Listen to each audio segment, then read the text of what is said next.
evening, everyone, and welcome to our final Bridge Lecture.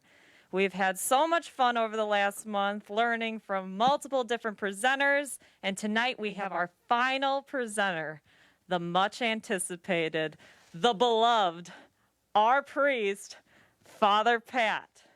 He's going to be giving us a talk in honor of the last, it's been a few months now that he's been doing his online poetry readings for us. So tonight, as a treat, he's going to do a lecture based off of it. Tonight, Father Pat will be doing his lecture on Robert Frost, A Revelation and Disappointment. So without further ado, let's introduce the man of the hour, our beloved Father Pat. Thank you, Sarah. Thank you, everybody. Glad you're on. I have to confess, I haven't given a lecture in years now. For some reason, they were canceled, or I was out of town, and I have not been able to concentrate a lot during this summer. Just a lot of interruptions. So a few years ago, I gave a talk, Robert Frost, Revelation and Disappointment, and I'd like to. It was an enjoyable talk.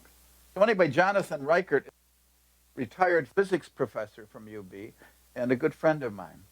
His father, Victor E. Reichert, was a rabbi in Cincinnati. One evening years ago, Rabbi Reichert and his wife attended a lecture by perhaps one of the most famous American poets, Robert Frost. I was talking to Jonathan Reichert on Sunday afternoon, and his wife, Barbara, and they filled in the story for me. Mrs. Reichert wasn't usually the planner in the family, but it decided that they should go hear Robert Frost, who was lecturing that night in Cincinnati, since she heard him when she was a student at Smith College. So he went, and when they got there, he insisted that they sit up front.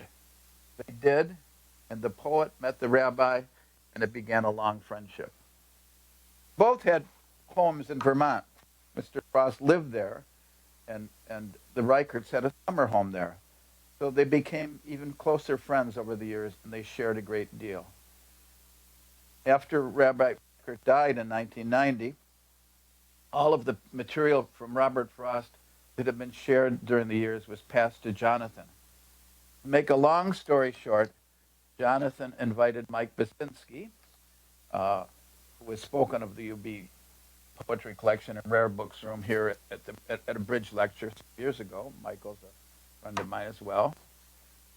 Professor Wright was overwhelmed, said he could begin to catalog it, and it ended up as a gift that ended up at UB. Over the last few years, each year, the collection invites a speaker to present some aspect of Robert Frost, his life, his poetry, his contribution. And a couple of Januaries ago, while visiting my sister in Florida, I was invited by Jim Maynard, the librarian of the Poetry Collection and Rare Books Room, one of the finest in the world, I might add, to make a presentation at the 4th Victor E. Reichert Robert Frost event. I protested respectfully that I am not an academic, nor a professor, nor much of a poet. Jim said something like this: just try to tell us something about you and Robert Frost, some way in which he may have touched your life. After a few sleepless nights, I actually came to a rather strong connection, and it was profoundly personal. But more than that, it was broadly human, quite timely, and culturally connected. And if I might use the word, I think, somewhat theological. Actually, it's almost a parable. You know, a poet and a rabbi walk into a bar and the priest joins them. It's kind of a perception occasioned by Robert Frost, or propedeutic, I think. The first thing I check every Sunday morning is the New York Times book review section, turning first to the interview with that week's writer. You're organizing, nearly the last question in each interview is, you're organizing a literary dinner party. Which three writers, dead or alive, do you invite? My answer today would be Robert Frost and Victor E. Reichert, and then the prophet Isaiah and Job. I would simply listen and not even think of interrupting. I suspect that between them there was that kind of wonderfully mature intimacy. Rabbi Reichert was not only a a rabbi, but he was also a professor of English and a voracious reader. So in their conversations on the front porch, the front room, or the dining room, Cincinnati or Vermont, any time of day, conversations of depth and wit, religion and poetry, heresy and charm, playing together, perhaps even praying together. Rabbi Reichert has glimpsed into the spiritual character of Robert Frost, rising above some of the critiques of Mr. Frost's demeanor and even the depth of his poetry. What emerges as someone not usual in an overview of Frost's life, authentically ordinary. In the words of Sidney Cox, Frost is, quote, the original ordinary man, and authentically mystical, or as the great poet John Chardy noted, Frost was a primal energy. Rabbi Reichert reminds us that his mother was a follower of Emanuel Swedenborg, the mystic scientist. He had him baptized as a Swedenborgian. Jonathan, the other Dr. Reichert, reminds us that his dad wrote about Mr. Frost as if he were a saint, reacting to the negative Frost post-mortems he found hurtful. As Jonathan simply put it, Mr. Frost was one of the geniuses of the century, adding later, as with all things with Frost, it was very complicated. First, the connection is personal. One night that week in Florida, I got a call from a friend of mine who sadly told me that his daughter, having just returned from drug rehab, had overdosed and died. Would I do the funeral? I nearly collapsed. Part of it personal, of course. What could I say to the crowd, the large crowd that would surely be there, especially the crowd that would show up as Claire Martocci's family was politically connected and a long history in our city. What could I say? It was then that I had a Robert Frost revelation. Mr. Frost once commented, a poem is never a put-up job. It begins with a lump in the throat, a sense of wrong, a sense of homesickness, a loneliness. It's never a thought to begin with. It is at best when it is a tantalizing vagueness. Exactly where I was when I woke up the next morning. Not what Mr. Frost often later said, a poem begins with delight and with wisdom, which, by the way, is a helpful key to reading. It begins with delight and ends with wisdom. I felt as part of the wider, broadly human, as I see it, quite timely, culturally connected, as I mentioned earlier. To me, that connection is quite clear. It bespeaks a loss of faith in many areas presently obsessing lots of people in the world, lots of people in our country, swinging like the branches of a birch tree. I think Mr. Frost and Rabbi Reichert can help us. They just happen to be there to accompany and sustain all our wonder, revelation, and clearly disappointment. Let me simply use the rather larger palette of this poet who wrote for more than 50 years, received 4 Pulitzer Prizes for poetry, was nominated for the Nobel Prize more than a dozen times, and became our unofficial poet laureate. Revelation.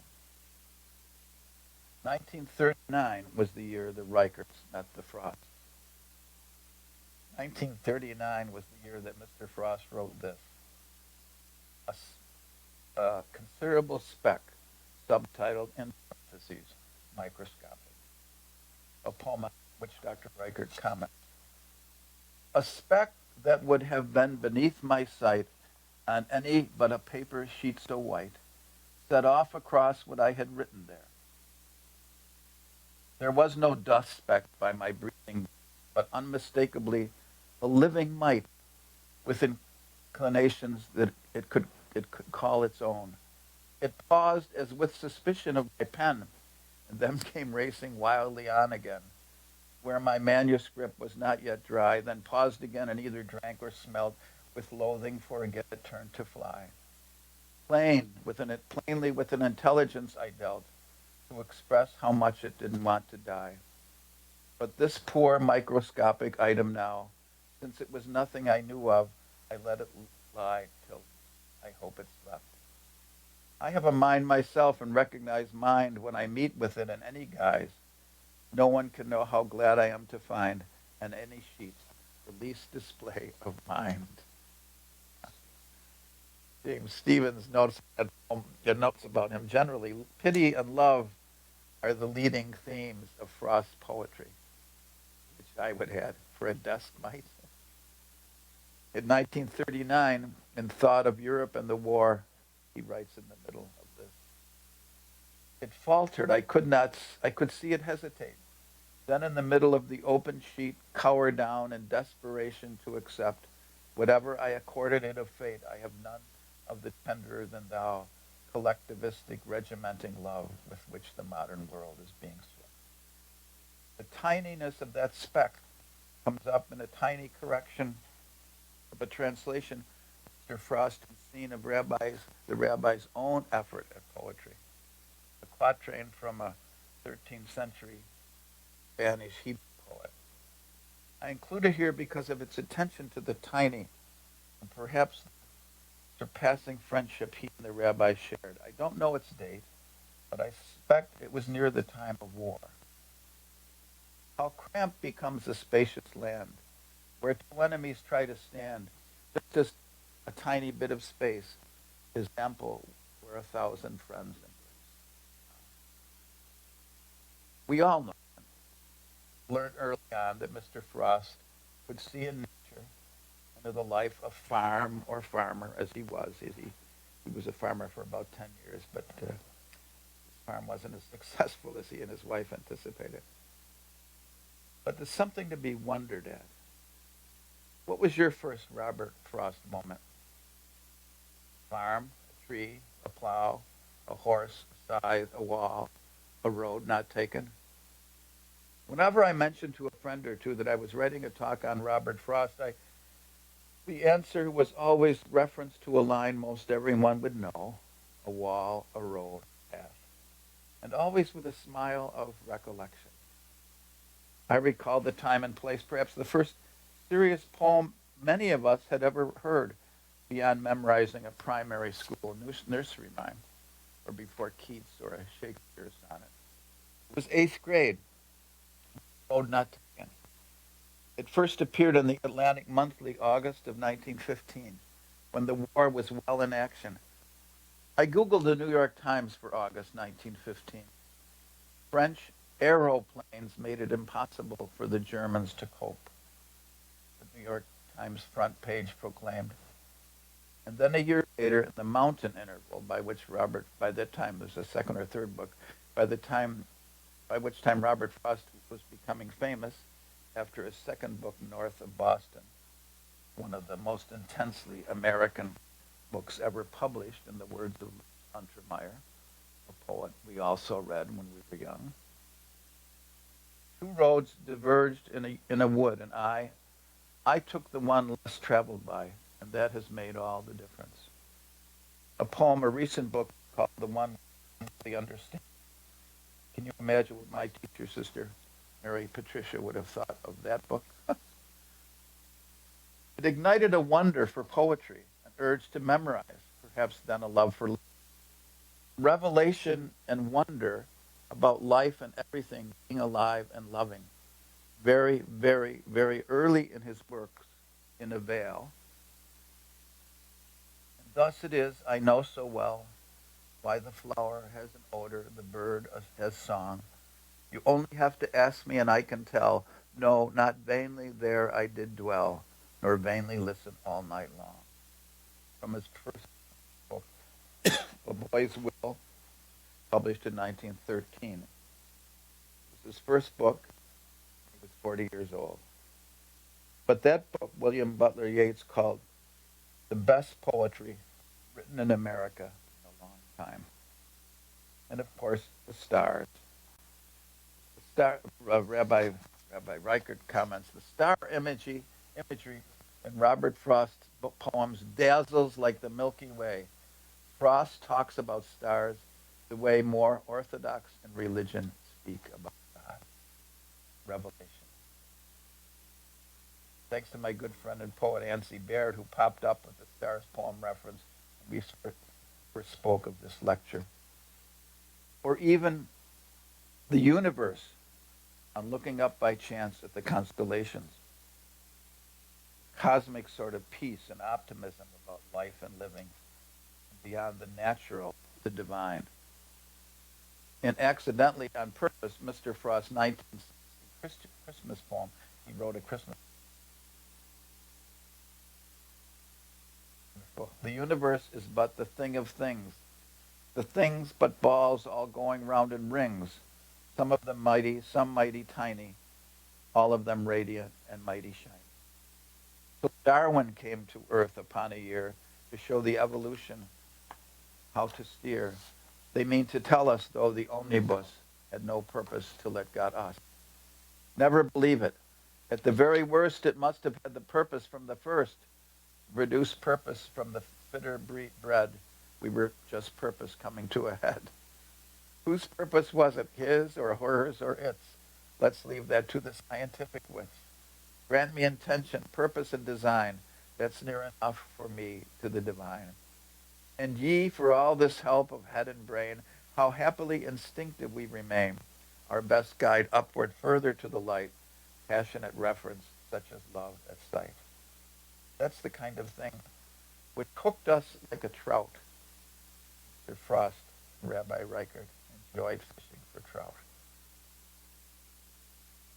Dr. Reichert, Professor Reichert tells us in a conversation the other day, he said he was always surrounded by people who kind of protected him. It was very hard to get on his porch, except when I went fishing and I brought him some trout. And I knocked on the door and the man would come out and say, what is it I could do for you? Well, I brought some trout for Mr. Frost. He saw him every time. Birches, plows, stars, and roads not taking, going for water, mowing and blueberries, butterflies. The first poem he ever wrote was The Butterfly. He got $15 for it. He was just about 20 at the time.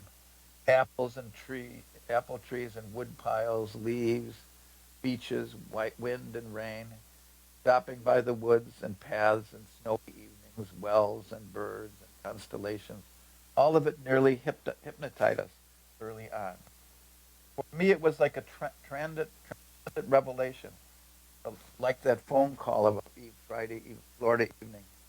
I remember the details of disappointment, even tinge of sadness. It was a tiny paperback, one so many of us had trying to keep up with the times in the early days of theology studies. I'm almost sure it was the last page, an untitled dyad of 2 lines, first appearing in 1959. Forgive, O Lord, my little jokes on thee, and I'll forgive the great big one on me. There I was, a 21-year-old student for the priesthood, crestfallen. I think it was the same year I read Pascal's Pensées. The eternal silence of these infinite spaces terrifies me. And I remember as I walked under the starlit sky in the dark evening to night prayer in the seminary chapel, Robert Frost had let me down. My research has revealed so much of the underlying disappointment of Frost. Thanks to Rabbi Reichert, there is a sensitive plumbing of the extraordinary depths of the original ordinary. For me, the disappointment comes from strong in 2 poems, one famous, the other maybe not so much. But it's so subtle in so many other ones. The first, called Out, Out, written in 1916 during the time Mr. Frost returned from England. He moved down close out. Was there poets that influenced him. This is from that poem. The buzzsaw snarled and rattled in the yard and made dust and dropped stove-length sticks of wood, sent sweet-scented stuff when the breeze drew across it. And from there, those that lifted eyes could count 5 mountain ranges the other, behind the other, under the sunset far into Vermont. The snow snarled and rattled. As it ran light or had to bear a load, and nothing happened. Day was all but pleased the boy by giving him the half hour that a boy counts so much when saved from work. His sister stood beside them in her apron to tell them supper. At the word, the saw, as if to prove saws knew what supper meant, leaped out of the boy's hand and seemed to leap. Then the boy saw all. Since he was old enough to know, big boy doing a man's work, though child at heart, he saw all spoiled. Don't let him cut my hand off, the doctor, when he comes. Don't let him, sister. So, but the hand was gone already. And then the watcher at his pulse took fright. No one believed. He listened as his heart, little less nothing, and that ended it. No more to build on them. They, since they were not the one dead, turned to their affairs. Mr. Frost was asked, turning 80, what conclusions he had come to.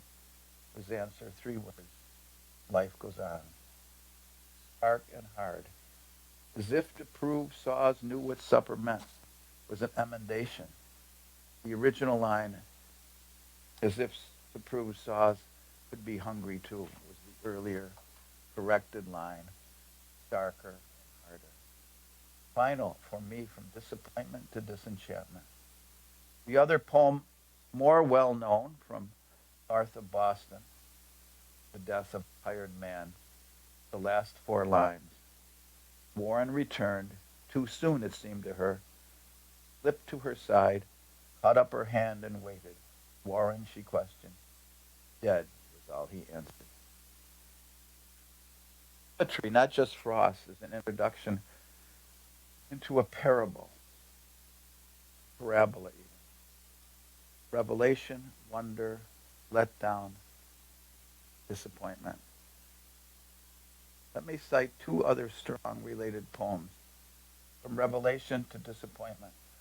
Helen Vendler, the Harvard poet, critic, and professor, notes the emptiness, the heart of Seamus Heaney's poems at the time of his mother's death in 1984, and later his father's in 1986.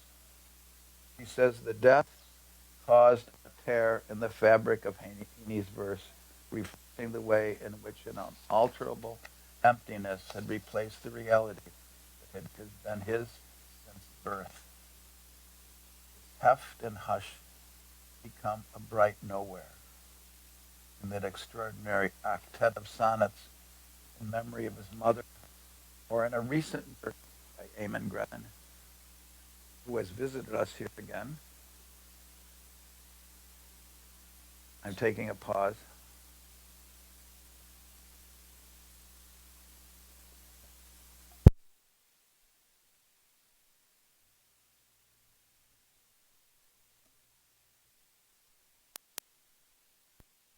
Technical gaffe. In that extraordinary octet of sonnets in memory of his mother, he uses that. It's heft and hush become a bright nowhere. Wow.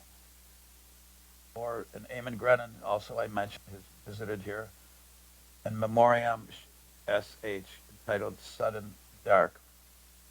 I still have to take the pressing heft and ponder of it to heart, feel the grave weight of the great absence he'd become, by leaving us that way in his wake, to make the best of it, with the whole place emptied out and left bereft, rest of us seeking about among what remained of him, the right way to say glory, say grief, say the fact. Revelation and disappointment. The title of this talk, Revelation and Disappointment, for me, is in the context of a lost faith, a crisis certainly cultural, surely religious for many reasons, and sadly institutional. I'd like to suggest we might keep going forward. James Joyce and Vicos Commodius Vicos, the opening sentence of Finnegan's Wake, which is right here in UB's poetry collection and this extraordinary university collection of the largest collection of Joyce manuscripts in the world. We're going to build a museum for it, we hope. Or as Frost would say, life goes on. Is there now that we head on to that moment when is there a way now that we head on to that moment when the last ton of fossil fuel is consumed? To quote Max Weber, who predicted the disenchantment, the Entzauberung der Welt, go from disappointment back to revelation. My good friend Lawrence Shine, while teaching a course on nature, remarked, I'm looking for revelation. Victor Reichert, the rabbi, allow me to quote the first a pope, the one we have now. The immediacy of revelation, Pope Francis proclaims as he quotes his namesake in what's called his green encyclical, Laudato Si. He writes, Francis' disciple, St. Bonaventure, tells us for abundant piety, he would call creatures, no matter how small, speck again, by the name of brother or sister. Such a conviction cannot be written off as naive romanticism, for it affects the choices which determine our behavior. If we approach nature and the environment without this openness to awe and wonder, if we feel intimately united with all that exists, then sobriety and care will well up spontaneously. Or the Jesuit poet Gerard Manley Hopkins, a convert of St. Cardinal Newman. Nothing is so beautiful as spring, when weeds in shells shoot long and lively, lush. Thrush's eggs look little low heavens, and thrush through the echoing timber does so rinse and ring the ear. What is all this juice, all this joy? Or finally, to bring back birches, of which Rabbi Reichert writes in response to Mr. Frost being accused of being an atheist. He quotes, it would be hard to name another poem by any American that with a simple, treasured boyhood remembrance takes us from delight in seeing to wisdom and depth, and calls us to tenacious, strong allegiance to life. Birches belongs to the American Bible as Frost's testament of faith in the life and in man's inner strength to deal with life's mystery of suffering. The poet well knows that in all human experience there are bottomless moments of dread, when all seems futile and we belong for the moment to those who have lost their way in the world. Frost himself, in long unrecognized years and deep personal tragedy, has had to make his progress through that pathless wood. The metaphor is biblical and worn, but somehow it retains its vitality in Frost's poems. And Mr. Frost himself. Now, religion always seems to me to come round to something beyond wisdom. It's a straining the spirit forward to a wisdom beyond wisdom. And the fear of God always has meant the fear that one's own wisdom, is not quite acceptable in his sight. Point Rabbi Reichert reminded Mr. Frost of many years later was mentioned in his Churchill and his Cincinnati sermon on Sabbath morning. All his life, Frost was out for stars. He refused to come into the dark and lament, though he had looked into the dark abyss of the human soul and was well familiar with its own desert places. He steadily turned his back on despair and doom and steadfastly followed the starlight of affirmation, aspiration, and dedication. At the end of the trail and come in, far in the pillared dark, thrush music went, almost like a call to come in to the dark and lament. But no, I was out for stars, but I would not come in. I might not even have asked, and I had been. He moved from revelation to disenchantment and gave us material to move back from disenchantment to revelation. At the beginning, I suggested this is a parable for a crisis of faith, timely, strong, and present. Where Robert Frost buried in the old Bennington Cemetery in Vermont. The epitaph on his tombstone is clear. I had a lover's quarrel with the world. And to that disenchanting dyad that shocked me, add that. Forgive, O Lord, my little jokes on thee, and I'll forgive thy great big one on me.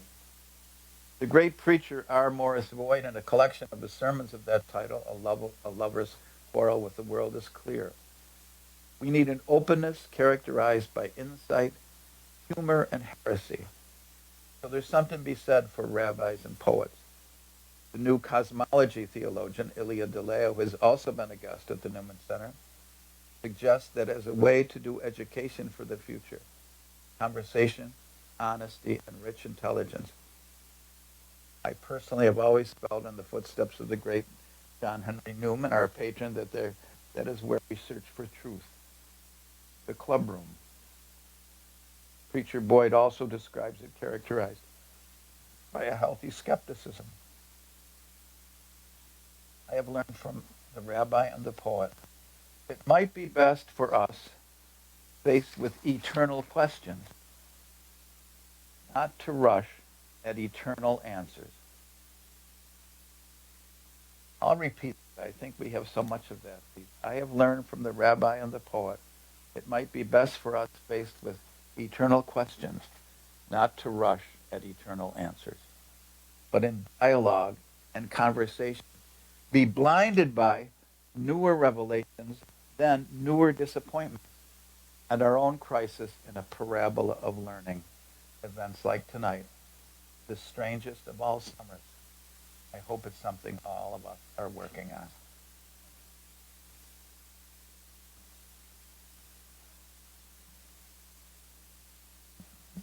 All right. Thank you, Father Pat. I think the 2-year hiatus was worth it for that. So now if anybody has any questions or comments that you'd like to submit in, you could just type at the bottom of the Facebook Live chat, and I'd be happy to read them out loud. Or if you have any questions for Father Pat, we'll have him answer. I also just want to thank everybody who came or purchased tickets online for our drive-through chicken barbecue this year. We are completely sold out. Over 1,000 chicken dinners will be made, and we are so grateful.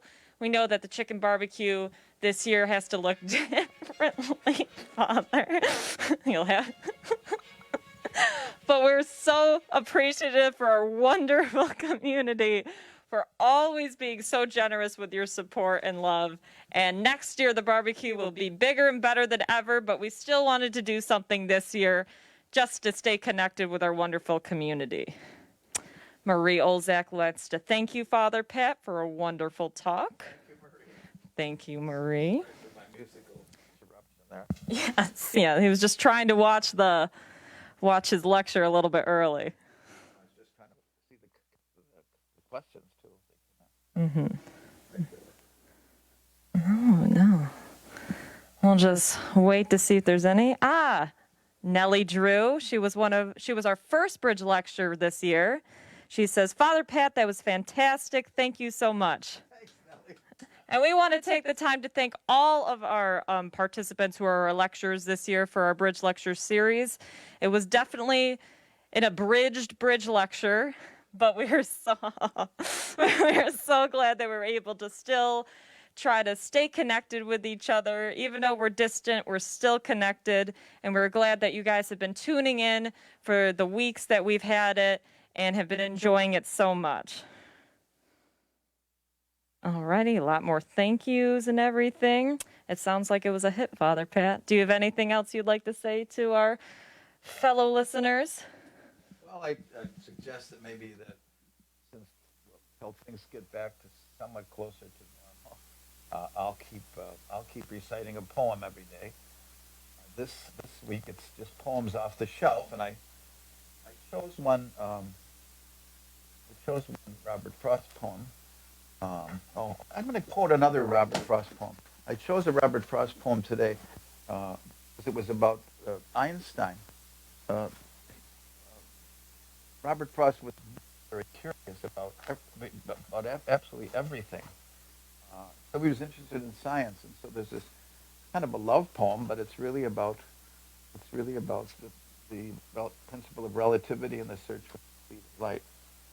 But this is called Reluctance. It's also a kind of love poem. It's about life and death. And I want to read it. I'll read it. And it's an early poem, so it's right after the butterfly poem. So, this is,